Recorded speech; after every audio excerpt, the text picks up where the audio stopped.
మాది బొజ్జవరపల్లి పంచాయతీ సుబ్రాయుడు ఉజ్జల. మా ఇంటి దగ్గరికి వచ్చి సందీప్ సార్ వచ్చి చెకప్ చేసాడు.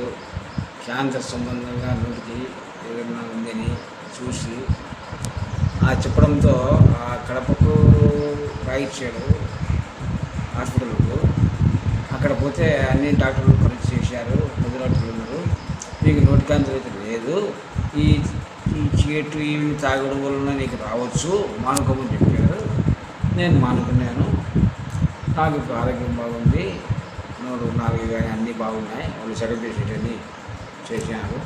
సారు, ఏఎన్ఎం, ఆశ వీళ్ళు ముగ్గురు కలిసి మా ఊళ్ళో 100 మంది చూశారు.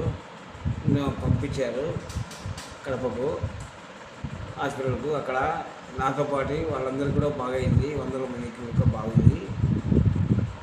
వాళ్ళ దేవుళ్ళు అందరం పోయి వచ్చినాము. మేము బాగున్నాము.